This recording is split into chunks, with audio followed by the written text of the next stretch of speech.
Oh, hey everyone. NJ Retro here, checking out my program from Toomangames.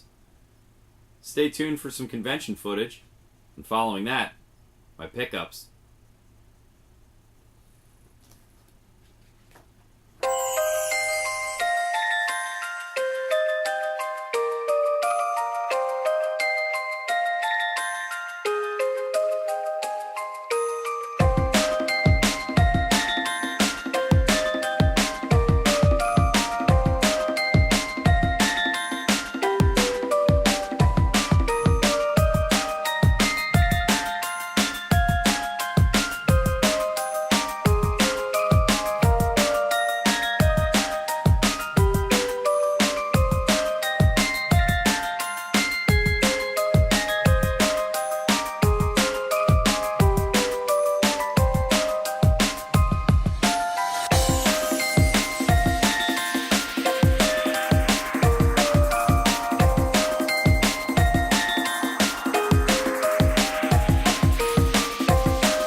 Hey everybody, NJ Retro back again with my Toomanygames recap video. Toomanygames was this past weekend, Friday, Saturday, and Sunday. I attended Saturday with my wife, and Sunday with my friend Dave and his two friends, Alex and Matt, who I got to meet for the first time. The convention gets bigger and better every year. They had at least 8,000 people this year, which was incredible. Pre-registration was up a tremendous amount, and they had more arcade units, they had more musicians playing in the concert hall, they had more vendors, more games, and overall it was just a fantastic time. They do a really bang-up job every year, and I can't thank them enough for putting this convention on. It's nice to have something so large and so amazing this close to home. Now on Saturday, we brought my friend Kioske. He didn't have a ride initially, so he wasn't going to go, so I called him up and said, "Dude, we'll pick you up. Let's get out to the convention and have a good time." And since I brought him, he gave me a copy of Heyyyyy. I was looking for this. This was one of my must-get games at the convention this year because I didn't already have it, and everybody raves about this game. So made sure I at least put it on my list, and he was nice enough to give me a copy. I noticed a guy selling Commodore 64 games in a box, cartridges. We were a Commodore family. Didn't have an NES growing up. I had a Commodore 64. We had mostly floppy disks, didn't have any cartridges, so it was neat later on in life to find out that they made cartridges that load faster than the terribly slow floppy disks. So for $5, I picked up Robotron 2084. I brought some things to trade with me for Saturday and Sunday. And one of them was Jimmy Connor's Tennis on the NES, which had a Blockbuster sticker across the label, and a copy of the Best Karate Championship. Now, I found a vendor who was looking to complete his NES collection, and they were two uncommon games that he didn't already have. So I worked out a deal with them to get myself a copy of Raiden Trad on the Genesis, as well as Lightning Force on the Genesis. Two great shooters. We traded pretty much straight up 2 carts for 2 carts, and he gave me $25 as well, which was nice to have a little extra spending cash for the weekend. I've been working on picking up some Game Boy Advance games since they're still readily available and the prices aren't insane yet. There was a lot of really good ports to the GBA, and it's great to take them on the go and to use in the GameCube player, GameCube Game Boy player. So I nabbed myself a copy of Super Dodgeball because I love this game, and it was only $7, and a copy of River City Ransom on the GBA for $20. To go along with that River City Ransom on the GBA, I finally got myself a copy of River City Ransom on the NES. Price was $30. Got him down to $25. So it has a little label damage at the top, but I'm just excited to have this. I played this game a lot as a kid. I guess my friends had it, or I rented it often, but it's just such a good game, and I'm so happy to finally have a copy for myself. Now, walking around, Cass saw, Sandra, my wife, saw Falling Stars for the PlayStation 2. This is an Age-Tech title, and it's brand new, still sealed. They had it at $17. So we made sure that we looked around the table to get that bundle deal. You always got to try to bundle games to get a better price. And so we saw this, and we also picked up, since she's a huge fan of Where's Waldo, we have all the books, and most all the other games, Where's Waldo on the Wii. That was at 10. And R-Type Command for the PSP. I love my PSP. What an awesome system. And to have shooters on it on the go is just fantastic. That was at $8. So altogether, I think we knocked off about $5 by bundling them together. I was pretty happy with that deal. And that was primarily it for Saturday. The rest of the day we spent wandering around, talking to friends that we hadn't seen in a while, just spending time with people and just taking it all in. Saturday night we went and hung out with my friend Square Painter, Adam, and my friend Rob's hotel room, and got to play a little NES, got to just sit and talk and enjoy just having some time together. And that's about all. So now on Sunday, like I had said, I came with my friend Dave, and he brought his 2 friends, Alex and Matt, who I met for the first time. And both awesome guys, and I can't really say too much about them. They were just really fantastic, and I hope to consider them my friends of my own too. Now that we spent some time together, I would like to hang out with them again. Alex was generous enough before we left to gift me with Omega Boost on the PlayStation 1. I had mentioned that I was looking for this game as part of my list of gotta find it at the convention, and he said, hey man, I've got an extra copy. And this game, if you haven't played it, is very similar to Panzer Dragoon. It's an on-rail shooter with lock-on homing missiles, but what makes it really great is the full motion video intro. It is so cool. And he also, since we were chatting about it, gifted me a Wonder Swan. I had mentioned that I was looking to get into some more obscure handhelds like the Wonder Swan, like the Neo Geo Pocket Color, because I really like portable systems. Now that I'm older and I just don't have the time to sit down and play a lot of console games all the time, it's nice to have handheld stuff to take on the go for when we go on vacation, for when I'm out of town for work.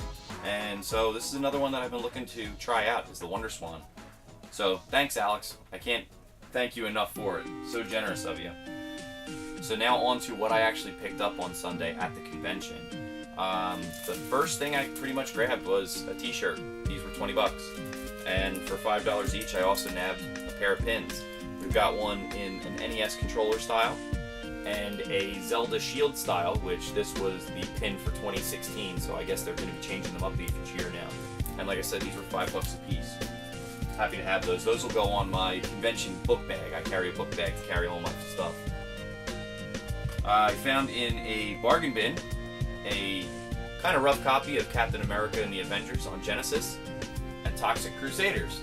Now, Captain America was listed at $9, and Toxie had no price. So I talked the guy down to $12 for the 2 of them, which I thought was a pretty good deal. I already have Captain America and the Avengers, so I will pass that game on to a friend who's in need, because it's a great game. As I had mentioned earlier, I was a Commodore 64 kid growing up.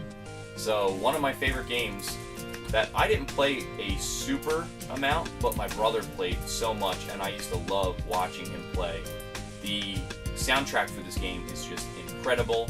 The sound chip on the Commodore 64 was just beautiful. The SID sound is just fantastic.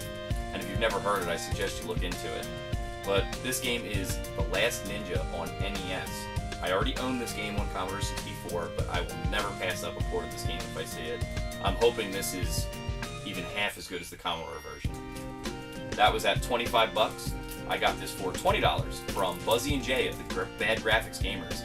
If you haven't seen their channel before, I highly suggest you check it out. They sell at conventions all across the country, and when you want a deal on a game, you gotta do something for it, and it's quite hilarious.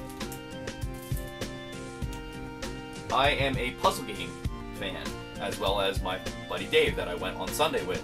So while we were looking around, we saw a couple unusual titles, one of which we had never seen before, and that is Tall Infinity on the PlayStation 1. It was $8. I got it down to $5. It is complete and in great shape, and it seems to be like a color matching game, except it's in a tower, basically. There's like 4 different colors, and you gotta switch and match the panels, it looks like, to start chain reactions, and the tower falls down. But it's pretty cool. We had never seen this game before, so we're gonna swap off and play it. I also grabbed, thanks to his recommendation, because he said it's a fantastic game, Pleasanton on the PlayStation 1. This game was listed at $7, got it down to $5. This game looks pretty fun. It's got really cartoony anime style graphics, and it just looks neat, and it says it's fast-paced puzzle fun, so I'm down for that. No, I also grabbed this really ratty copy of XS Kids Jr. Dodgeball. Now, looking at the back of this, it looks very much like Super Dodgeball, which I'm a huge fan of. And the game and the manual are in great shape. It's just the case that's completely covered in stickers. More stickers than I've ever seen. Look at this thing. It's crazy. How does that even happen? But I got it for $2. I'll just switch the case out. For $10, I grabbed a Working Designs title, Selfie on the PlayStation 2. Not sure how well it's going to show up. It's got a weird holographic kind of label on it, as well as a holographic manual, but it's in wonderful shape, and it's a good shooter, and I nabbed it for $10. My wife is a huge Alice in Wonderland fan, so I managed to find her Alice in Wonderland on the Game Boy Color for $5. And now on to my 2 biggest finds at the convention. Well, 3.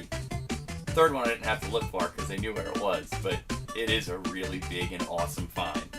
Well, first off, I saw this game laying in the case off the same vendor that had the Robotron 2084 for Commodore. The price seemed really reasonable because this game is getting harder and harder to find, and the price just keeps going up and up and up. And that is Mega Man on the Game Gear. I nabbed this game for $45, which I thought was a fantastic deal. From what I've been told, because I can't wait to get around to actually playing this, from what I've been told, it plays just like the NES games, basically.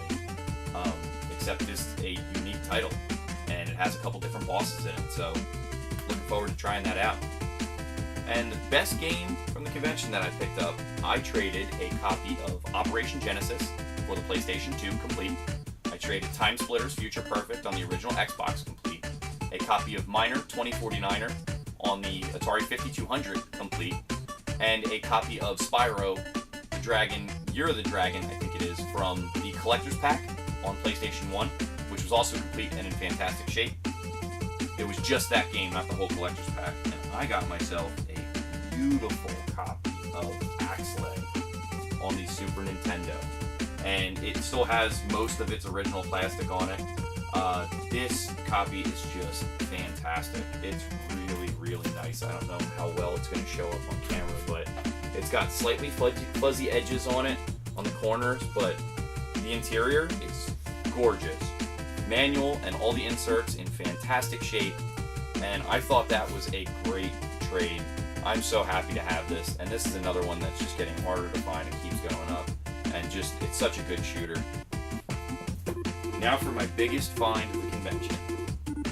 My wife had mentioned on Saturday since we were hanging out with my friend Adam, square painter, and his girlfriend Nina.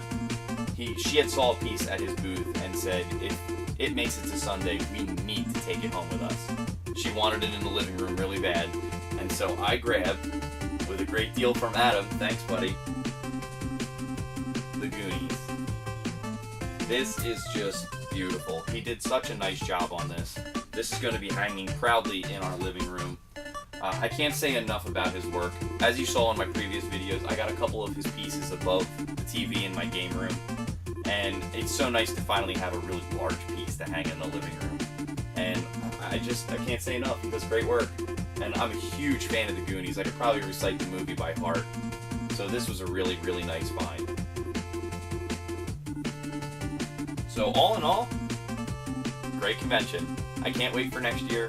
I think next year I'm going to get myself a final Bosses Pass so that I can get into the after party on Friday and hang out with everybody, because from the footage I've seen, it looks like a load of fun. But aside from that, thanks Toomangames. You guys did great this year. Now this is NJ Retro, out.